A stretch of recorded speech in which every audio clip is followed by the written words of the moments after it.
ऊपर आसमान में घने बादल गरज रहे थे, मानो कभी भी बारिश हो सकती है। ऐसे में एक नौजवान लड़का यूनिफॉर्म पहने साइकिल पर सवार होकर तेजी से कहीं जाने की जल्दी में था। तभी सामने से आती हुई चमचमाती गाड़ी उस लड़के की साइकिल से टकरा जाती है। लड़का अपनी साइकिल समेत सीधा जमीन पर गिर जाता है।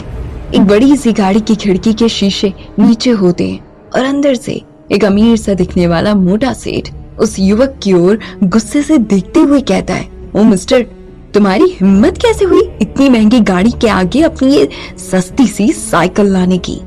लड़का बड़े साहब की ये बात सुनकर हैरान होता है, लेकिन अपने चेहरे पर इस बात की शिकन न लाते हुए मुस्कुराकर बड़े साहब से कहता है, गलती हो गई साहब, माफ कर दीजिए। सामने से और भी गुस्से से गाड़ी वाला साहब कहता है, अगली बार ऐसी हिम्मत करने से पहले अपनी औकात मत भूलना, समझे। ये कहकर बड़े साहब गाड़ी का शीशा ऊपर करके तेजी से गाड़ी चलाते हुए आगे निकल जाता है, जिसकी वजह से जमीन पर पड़ा कीचड़ उड़ता हुआ उस लड़के के चेहरे और कपड़ों पर फैल जाता है। इस बात से अपना मूड खराब ना करते हुए वो लड़का मुस्कुराकर अपनी साइकिल उठाकर फिर से उसे चलाता हुआ तेजी से एक ओर बढ़ता चला जाता है। यहाँ दिल्ली के सबसे आलीशान घर में एक बहुत ही शानदार भव्य फंक्शन का आयोजन किया गया है। ये फंक्शन है दिल्ली के सबसे रईस नंदा फैमिली की पुश्तैनी पूजा का। पूरी दिल्ली और आसपास के शहरों में बिजली नंदा एम्पायर ही सप्लाई करता है।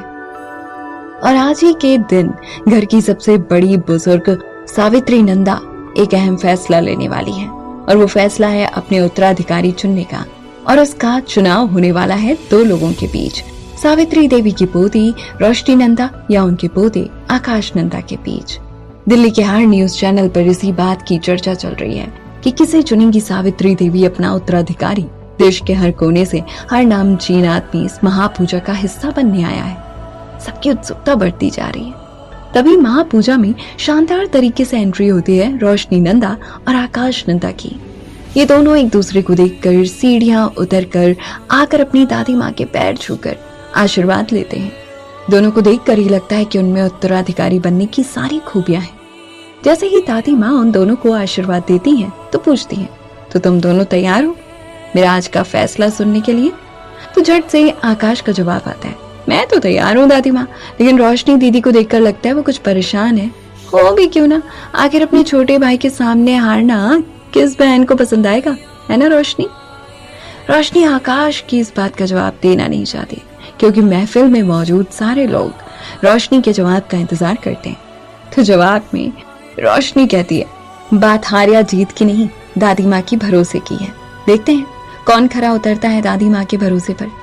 आकाश झट से कहता है, देखते हैं किसमें कितना है दम। और दोनों दादी माँ के साथ मिलकर मीडिया वालों के सामने अपनी पिक्चर्स खिंचवाते हैं।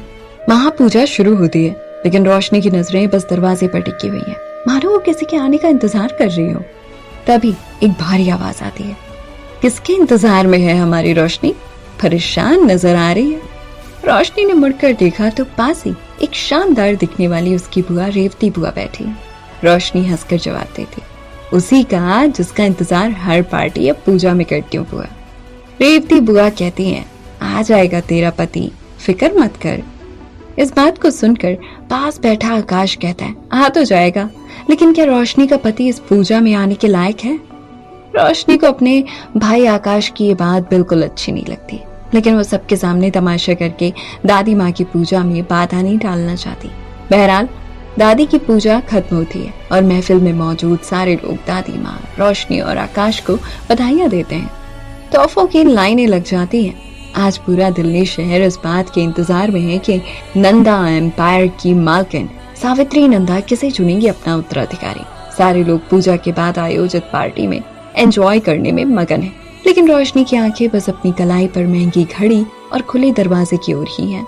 तभी रोशनी के सामने उसका भाई आकाश आता है और अपने दोस्तों के साथ हाथ में कॉकटेल एंजॉय करता हुआ और अपनी बहन से कहता है, बेकार में ही परेशान हो रही हो, जिसका इंतजार तुम कर रही हो उसके आने का इंतजार करना ही क्यों। उसे आकर फिर एक बार तुम्हें शर्मिंदा ही करना है, और करो एक सड़क छाप गरीब लड़के से भागकर शादी। क्या हुआ, 2-4 हफ्ते घर से दूर रहकर फिर लौटना पड़ा ना अपने इस बंगले में, नहीं रह पाई ना अपने पति के साथ उसके गरीब से घर में। भाई जैसे महलों की आदत हो वो कहाँ झुग्गी झोपड़ियों में रह पाएगी, है ना। मैं बस चाहता हूँ एक बार तुम्हारा सो कॉल्ड निठल्ला पति हमारे खानदान के लिए कुछ ऐसा कर दिखाए जिससे दादी माँ को तुम्हारी पसंद पर गर्व हो। लेकिन अफसोस, ये तो इस जन्म में तो संभव नहीं होगा, है ना रोशनी? पास खड़े अपने दोस्तों से व्यंग करते हुए पूछता है। सारे दोस्त ठहाके मार कर हंसते हैं। जवाब में रोशनी झट से कहती है, भाई आप क्या जानो सच्चा प्यार, क्योंकि आपने सिर्फ अपनी पोजीशन और पैसे से प्यार किया है, लेकिन मैंने सच्चा प्यार किया है। मानती हूँ अक्षय एक गरीब लड़का है और फूड डिलीवरी ऐप में यूनिफॉर्म पहनकर लोगों को खाना डिलीवर करता है, लेकिन करता वो लोगों को खाना खिलाने का नेक काम ही है। तो आइंदा मेरे पति और अपने जीजा जी के बारे में ऐसी बातें मत कीजिएगा। रोशनी की इस बात से आकाश चुप तो हो जाता है, लेकिन पास खड़े मेहमानों का दिल धक से बैठ जाता है और आपस में सवालों की कानाफूसी शुरू हो जाती है। भाई आखिर इतने बड़े घर का दामाद क्यों एक फूड डिलीवरी ऐप में काम करता है? क्या कारण है?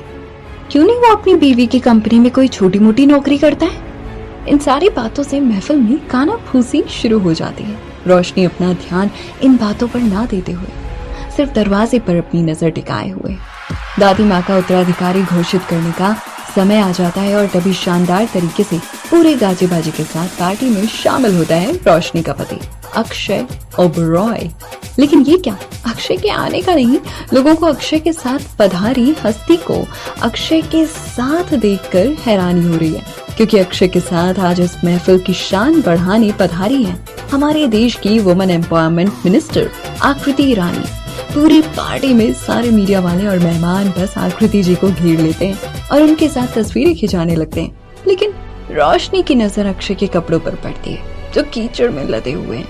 वो झट से उसके पास आकर पूछती है, कब तक मुझे ऐसे परेशान करते रहोगे अक्षय? कम से कम आज के दिन तो छुट्टी लेकर पूजा में शामिल हो सकते थे ना? जवाब में अक्षय मुस्कुरा कर कहता है, एक ख्वाबों की मलिका, अगर मैं छुट्टी ले लेता तो सोचो मेरे कितने ग्राहक बेचारे भूखे रह जाते। और तुम तो जानती हो मुझे न खुद भूखे रहना पसंद है और ना ही लोगों को भूखे रखना। तभी दोनों के पीछे से आवाज आती है, लेकिन हमारे खानदान की नाक कटवाना आपको पसंद है क्यों माय डियर जीजा जी? रोशनी और अक्षय मुड़कर देखते हैं तो सामने आकाश खड़ा है।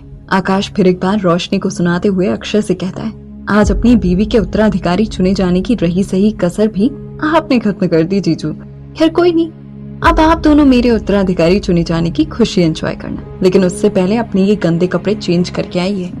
अक्षय अपनी बीवी के हाथों पर किस करके उसे इम्प्रेस करता हुआ कपड़े बदलने चला जाता है। तो यहाँ आकाश मिनिस्टर साहिबा से इस बात का जिक्र उठाता है। मिनिस्टर साहिबा, माना आप गरीब कल्याण में काफी रुचि रखती हैं, लेकिन आप आज मेरे गरीब से जीजू के साथ यहाँ हमारी पार्टी की शान बढ़ाने आई, इस बात की खुशी है मुझे। लेकिन आप मेरे जीजू को मिली कहाँ? कौन सा सिग्नल पर खड़े होकर आपकी गाड़ी के आगे भीख मांगने लग पड़े थे मेरे जीजा जी? इस सवाल से ढंग होकर मिनिस्टर साहिबा कहती हैं, हमारे और आपके जीजा जी का क्या कनेक्शन है ये आपको बाद में पता चल जाएगा, लेकिन क्या अब हम आपके दादी माँ के उत्तराधिकारी चुनने का प्रोग्राम शुरू करें? आकाश ये बात सुनकर कहता है, क्यों नहीं, आइए विराजमान होइए। मिनिस्टर साहिबा विराजमान होती हैं। बाकी के मेहमानों के बीच नाम घोषित करने का समय आ जाता है। दादी माँ स्टेज पर आती है और माइक पर बोलना शुरू करती है, मैं सुमित्रा नंदा आज अपना उत्तराधिकारी चुनने का फैसला लेने वाली हूँ। मैं सबसे पहले आप सबका इस महफिल की शान बढ़ाने के लिए तहे दिल से ही शुक्रिया अदा करती हूँ।